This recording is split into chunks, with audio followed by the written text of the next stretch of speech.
Okay, so before I start this video, I need to mention a couple of things. First of all, the game is still in beta. Hey, it even says it right here. This means the game isn't finished yet and it is subject to change in the future. The second thing I wanted to mention is that this is a lot different than my normal content. I'm switching from my old editor Splice to CapCut, so I'm going to be a little bit more experimental here. And I'm also narrating the video for once. I usually don't do that because, I sound terrible. But I'm going to force myself to do it because I know it will make the videos better. The third thing that I need to mention is the fact that I only have experience with mobile games and no real experience with PC and console games. This includes, Rainbow Six Siege. So I'm thinking about this from a mobile gamer's point of view, which is probably the worst possible title. Anyway, so when I see a character like Mute, I'm not thinking about comparing him to his proper counterpart or if he even lives up to the operator. I'm thinking about whether he's actually disabled or not. This is probably, explained in the Siege lore, but this game has no lore. Finally, here are some timestamps. This video is probably going to be pretty long, so if you want to skip around, it's fine by me.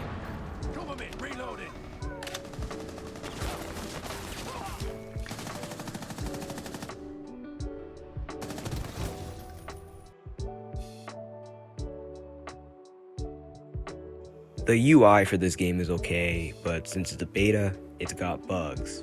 Lots of bugs. I'm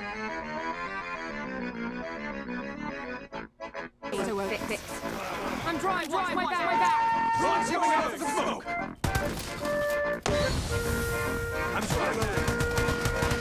Anyway, back in the menu, you can do a couple of things. For example, in the top left is your username alongside your avatar and border. Clicking on it will allow you to customize that alongside your border. Your ID is also there, which you will need for people to friend you. You can display your favorite operators and also look at their stats. The leaderboard is the first of the bottom selectables and allows you to look at scores, kills, match wins, and MVP stats. You can either select this for your friends list or everybody, and is selectable for all operators or for a single one, but this is only for score and kills, however. Next in line, the operators. There are 3 categories at the bottom, of which being all, attackers, and defenders. Above it, you will see operators that need to be recruited with tickets, and above that, the ones that have been recruited. Tickets are gained through ticket packs in the battle pass and can be used to unlock operators when enough tickets are used and can be used to gain XP for recruited operators. There are 5 rarities total.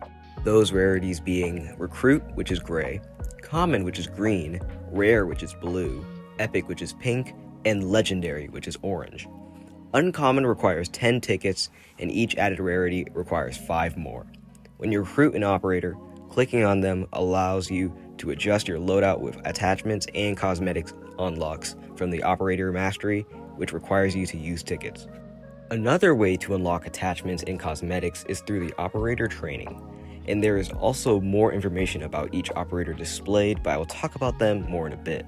There are also 3 stat bars that show difficulty, speed, and armor, and are filled by thirds. There is also a range 1 out of 5, which is for the main gun.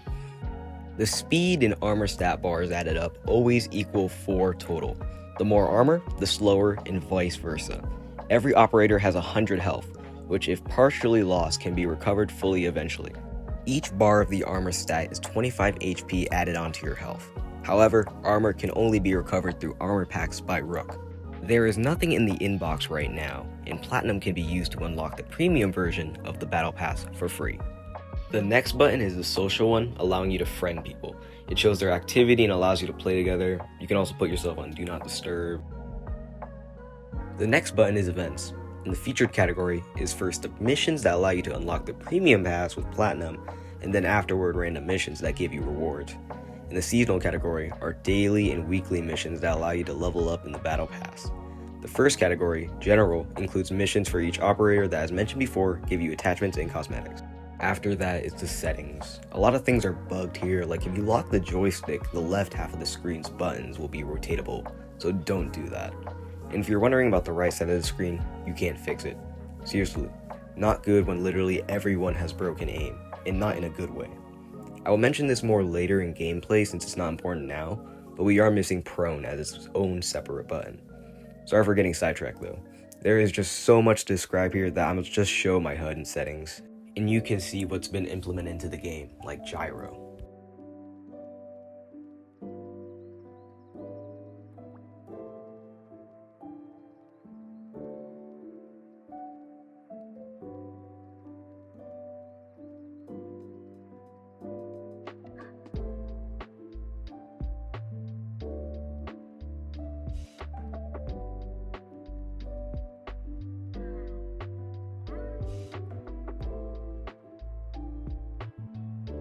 After that is the battle pass. I've already said mostly what I needed to, so I won't harp on it. Finally, for the last section, the game mode selection screen. There are 3 maps, which are Bank, Border, and Clubhouse. There are also 3 mode types, being Bomb, Secure Area, and Team Deathmatch. In Casual Mix, you'll see a pre-selected map along with a pre-selected game mode.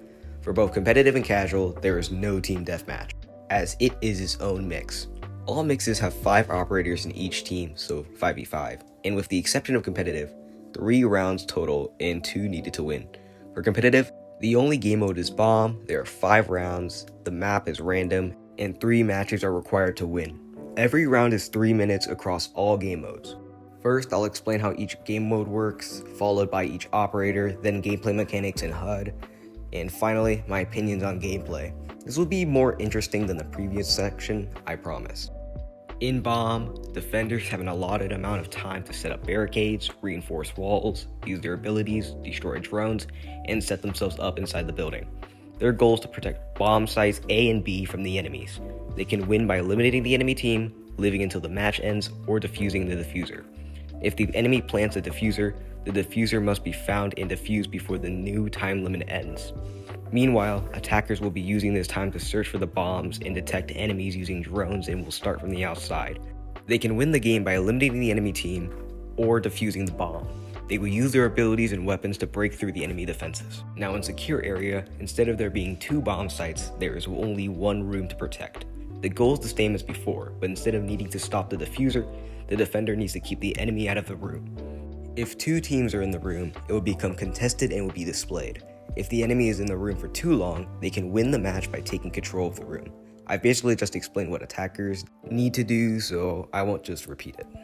Meanwhile, Team Deathmatch is pretty self-explanatory. Both teams will be either attackers or defenders at the same time, and will spawn in the building and have the objective to get 25 kills first, or have the most kills by the end of the round. Defenders have impact grenades and flash bangs that regenerate, while attackers usually don't. Abilities are not usable in this game mode. Let's talk about each operator, except one thing, the gun loadouts. With the exception of Glass, Mute, and Smoke, this is the build I run on every gun. The only changes I make are between if it's for a defender or attacker, as I use lightweight or heavyweight frame respectively, as the heavyweight has better melee destruction, which you probably won't use as a defender. This is a modification of Larrbear's builds, which he generally runs a high precision laser and large mag instead, in which you trade your laser being visible for better recoil control, and more ammo for worse handling. For pistols, I generally run this, but with revolvers, the more powerful frame is probably better for making holes. Starting with defenders alphabetically because I like to camp, Bandit. He's fast but not heavily armored, has 2 barbed wires as his generic ability, and his unique ability is 4 shock wires which can be placed onto reinforced surfaces, barbed wire, and deployable shields. It can deal damage to attackers and their gadgets, so it's pretty good. If that doesn't convince you, the description of the gadget says it's a deployable car battery. The average car battery produces about 50 amps an hour. It can hold between 500 and 1000 amps. Now take a guess on how many amps it takes to kill a person.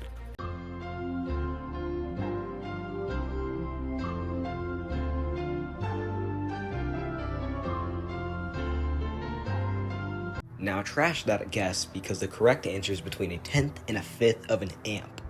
That makes a car battery between 2,500 and 5,000 times more lethal than the amount needed to kill a person. Now, thankfully in the game, you can just shoot off the battery or avoid it, and it does damage over time when touched instead of being an instant kill. But since we are on mobile, thinking simply goes out of the window. Anyway, his SMG has good fire rate and utility overall. His ability is good and is generally easy to use and unlock. Because of this, I can personally recommend him as one of the best picks for defenders. A tip for him is to place the ability on locations where the enemy is most likely to push. Next up, Kavira, or I don't even know how to say their name. But I have literally never received a ticket for her. Actually, I don't think anyone has even recruited her. Here, look at the leaderboard. It's significantly lower than the rest of them. Why? Because nobody can get her tickets. She's a legendary and has 2 abilities. Her unique ability dampens the noise of her footsteps, and her contextual one allows you to interrogate downed enemies for the position of their fellow attackers. The ability also doesn't really make much sense considering the game takes place in a competitive training exercise, but whatever. She also seems to have impact grenades, so use that if you need to. I asked some people about their opinions on her because I've never tried her, and they generally say that she is hard to use but a decent choice overall. She seems to be quick but has a lower health pool. She has an automatic shotgun but also a silenced pistol. I can't recommend her not because she is bad, but because I literally cannot use her. No tips this time, I'm sorry. Third, the Deaf Recruit. No, Deaf without the A. I'm going to lump in both recruits for this section since they fulfill the same role for each team. Since I didn't really use them, I asked a player I know who basically only uses their mains and recruits. What they said was what I expected, saying, like, recruit can have all the attachments I want on him/her. Now, he mentions this because in Siege, they removed that feature, and also one of them is male and one of them is female. Anyway, they continue, and not have to worry about someone picking them before me. This basically means that he will always be consistent because he's always able to pick the same operator. Well, the recruits are just cool fellas. You don't have unique abilities, only the normal ones being barbed wire and breeze charge respectively, but that doesn't matter. The whole point is to be able to use one operator every single time without the need to ever deviate. Also, if this video does well, I will do something with the recruits on the game's release, but no spoilers yet. Also, thank you SusTheGamer.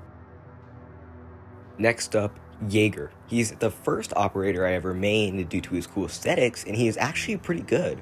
His unique ability, a gadget called the Magpie Defense System, destroys enemy projectiles before detonating. You get 3 of them, and are pretty helpful when it comes to defending your team. His gun is one of the best, his ability is good, and he is overall a pretty good operator. I can recommend him, as he is far from a bad choice. A tip for him is that they stick to surfaces, so you can put these Magpie defense systems on walls and barricades, not just on the ground. Now, one of my favorite operators, CapCut.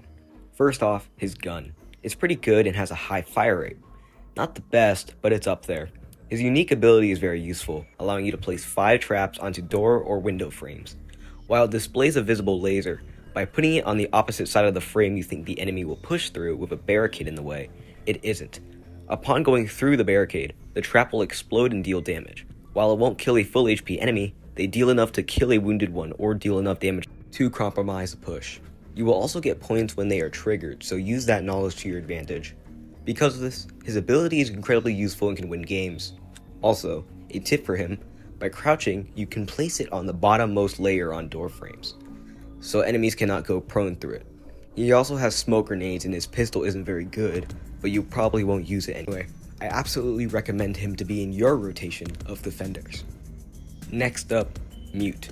I won't make the same joke again, I promise. But for this one, I'll mention both Mute and Smoke because they literally have the same gun. They share a shotgun that for some reason has different names, but is actually pretty good. As it's a shotgun, it is incredibly situational. You can get amazing plays like popping a shot into somebody before they can even react, or ramming through 3 attackers and winning the game. But you can also get into a situation where you're in impossible gunfights to win, like somebody peeking you at long range from a cover where only their head is visible, or enemies overwhelming you while your fire rate punishes your inaccurate shots. Easy use, hard to master, punishing, but rewarding. If you're looking to learn how to position yourself well for defense, these are the operators you want to try. You can also make big holes in the walls for rotating if you're a good player, unlike me. Anyway, now onto the operators themselves.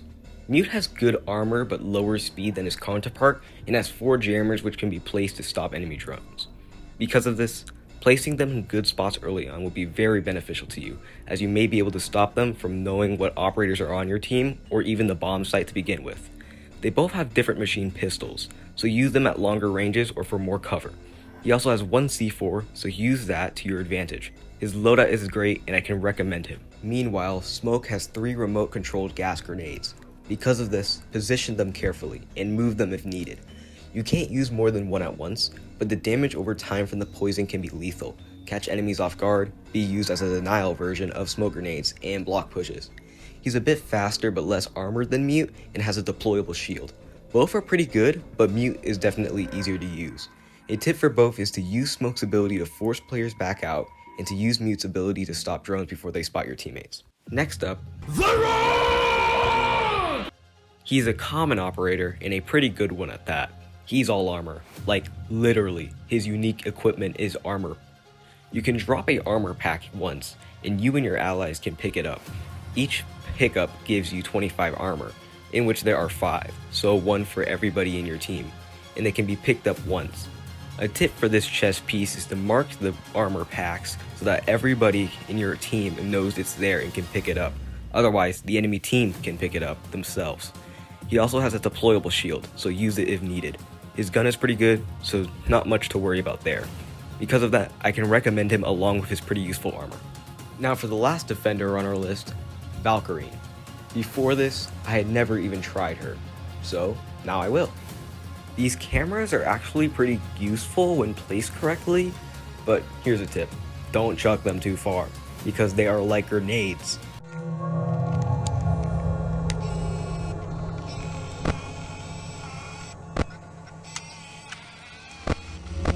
Is that the attacker of 87?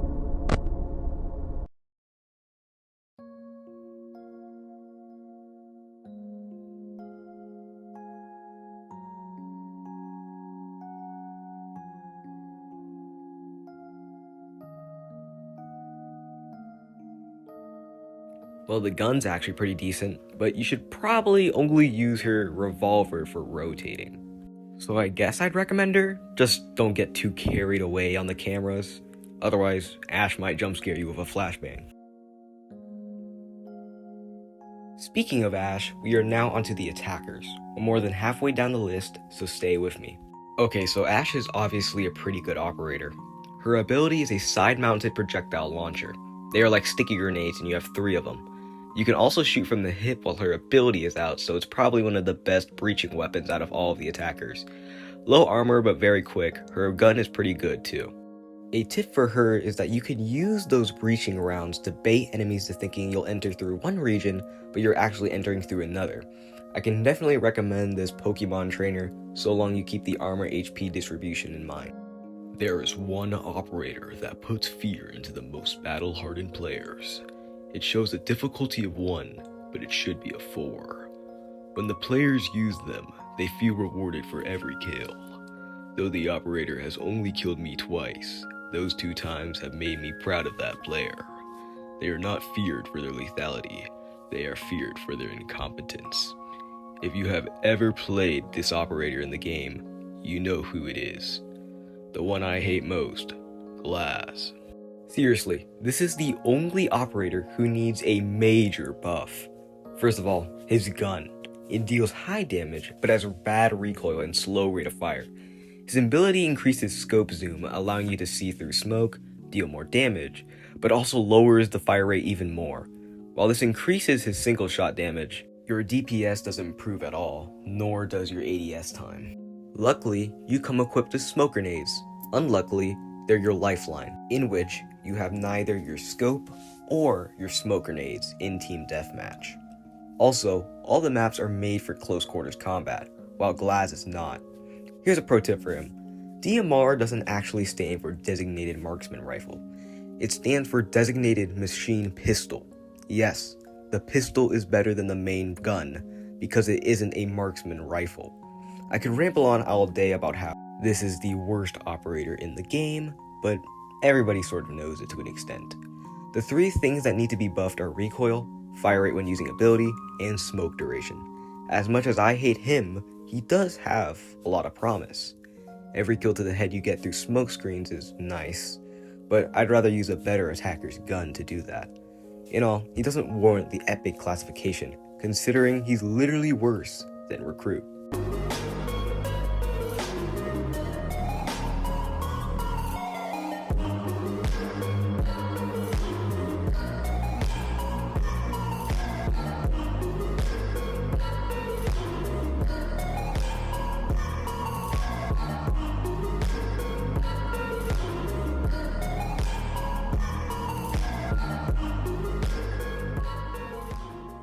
But actually, now that I've recruited him and gotten some actual upgrades on him, he isn't that bad.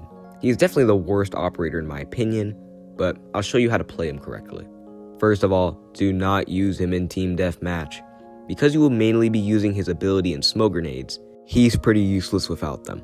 If you're in a spot without smokes and where the enemy is going to poke you, just switch to your secondary. The sniper is not built to win DPS fights, that's just out of the question. The way to play him is to throw a smoke in and use his ability. Bring your team, aim for heads, and you'll see his full potential. Now that we have gotten that out of the way, I sure hope the next operator is a lot better than the last one. Oh, thank God it is. The one and only Hibana. She was my first main and is definitely worth using.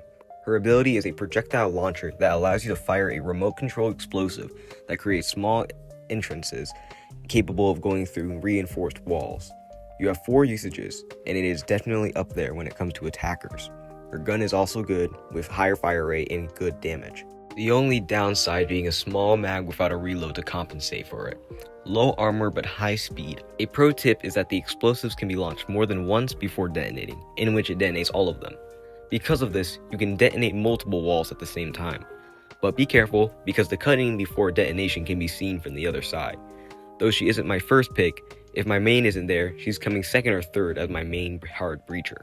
Next, the operator with arguably the best gun in the game, Sledger. This dude is an absolute menace. His ability allows you to hammer through walls, but it can't go through reinforced ones and requires you to commit to smashing through. You have 25 usages though, so it's not a big issue. His gun is what makes him the most lethal, being able to take down targets in a couple of shots. He's my go-to for team deathmatch, along with Jaeger. He also trades mobility for all the armor he can get, but if you position him correctly, this isn't a big issue. Because of this, he's my absolute favorite attacker, even though he's only a common. I wholeheartedly suggest you try him, at the very least. Now, Thermite. I don't use him much, so I asked a good friend who goes by Mythic about him. He mains him a lot, so I thought I could get some good insight from him. He says, and I quote, "I think Thermite is epic AF. His gun is pretty useful, also his operator skill is epic AF. Hibana, but way better." I disagree with the last line, because I find it to be the exact opposite actually.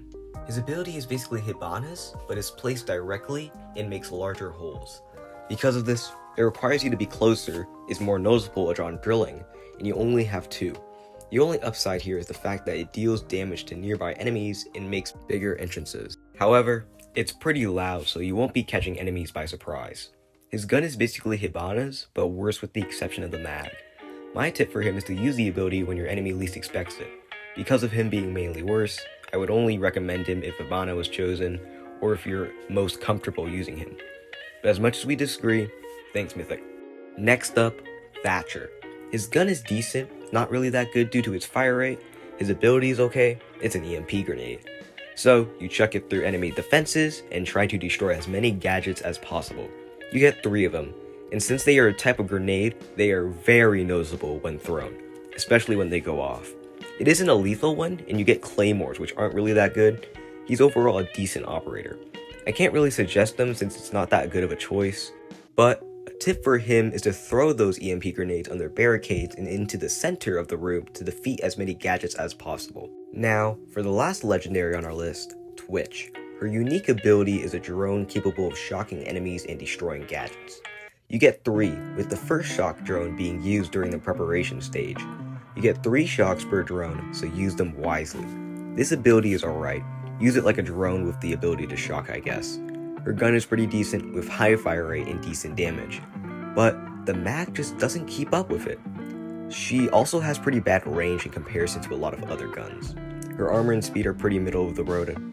I've asked some people about their opinions on her, and they agree with what I think. She just isn't really all that legendary. Because of this, I can't really recommend her. Though, a tip would be to use those drones normally, and destroy gadgets and shock enemies when needed. Now, the final operator on our list, Ying. She's pretty underrated, actually. Her ability isn't very good to be honest. It's basically an overkill flash grenade, but capable of being cooked. You get 3 of them, so use them when needed. My tip for them is to use the ability similar to how I said about Thatcher, but I'll just add that the LMG can be used for cover fire when needed. This gun makes her quite powerful. The damage isn't anything amazing, but that mag's firepower allows you to stay in the fight longer than anyone else. I absolutely suggest her for PvP, as she can provide the needed cover and help when allies clock out. In all, she's okay. I wouldn't suggest her as a attacker, but I can suggest her LMG for crowd control. But before we move on, I should probably mention that the original default Siege skins are unlockables in the Operator Mastery. Though, personally, I like how goofy Capcom's Adidas are.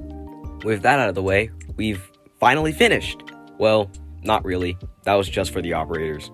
What's next?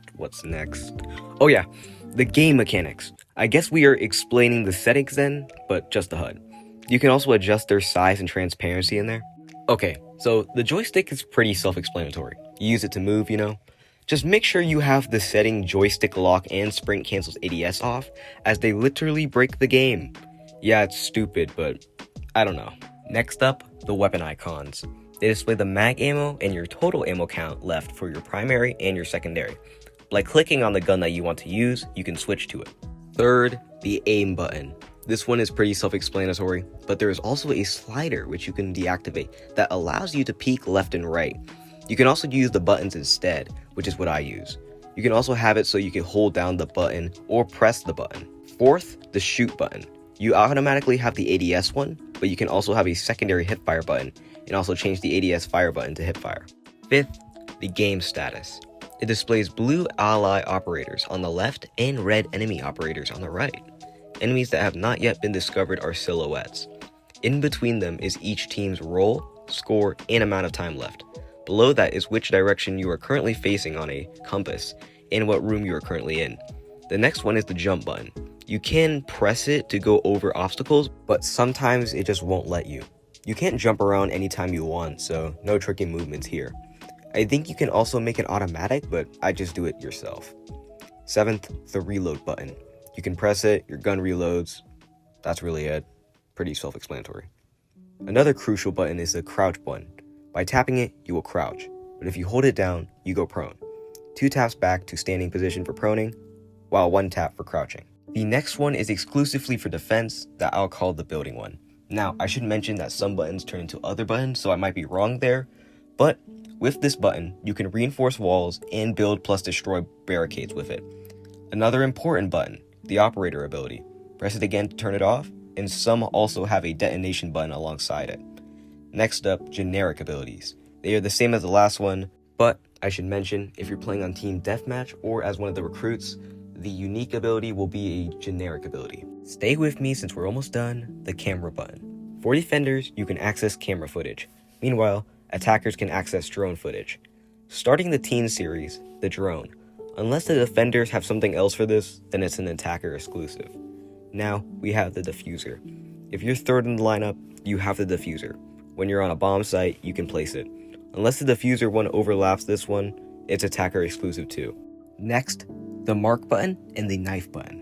You can use the mark button to mark something in front of you for your teammates and yourself, and use the knife button to break and kill stuff. Now for the final one, the HP bar. Your health and armor is displayed here, and it can only be regenerated in respawn modes.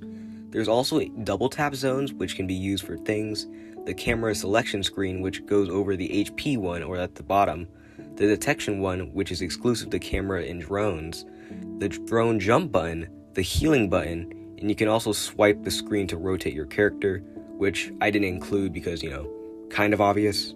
And I probably missed a couple of buttons I didn't see. But before we get to the overview, let's thank today's sponsor, me. Yes, me. Like and subscribe. Please, I'm begging you. I am desperate. Did you do it? Okay, good. Let's move on. I know you didn't do it, man. Literally only takes 5 seconds, tops. There we go. You're pretty stubborn, dude. So, the game's pretty good. As long as you ignore the countless bugs, crashes, and other details that will hopefully be ironed out before release. There is no ranked system yet, which I bet will be the competitive mix, but don't quote me on that. Actually, hold me accountable. I could be right, but it is on the roadmap for the open beta. Now, when I think of Rainbow Six Siege but on mobile, this pretty much fits the bill. There is actual skill involved, and I can actually see a real comp scene along with it. Also, the game's 2.5 gigabytes, which is actually pretty good in comparison to other games like Call of Duty. Currently, the game is in its second closed beta, which is no longer obtainable for iOS, and they haven't announced it ended for Android yet, but I feel like it has. By the way, you can register on the website through links in the description. The next stage for this game seems to be an open beta, which will probably be regional. I'm not downloading a virus to appear in a different country than the land of freedom and crude oil, which probably wouldn't be included in a regional beta test. But also, this is Ubisoft Montreal we're talking about. Anyway, don't expect any mediocre videos on the game after the beta is snatched from my fingers. Again, special thanks to SusTheGamer and Mythic for your opinions and willingness to play with me. You guys made me seem like a good player in battle, but I'm really not. Also, thank you Larrbear for suggesting some builds for me to try, which were all pretty good. Some extra links in the description include the official R6M Discord server, aforementioned registration page, and some more detailed timestamps. I think that's it, right? Wait, hold on. I should show you this. The clothing descriptions.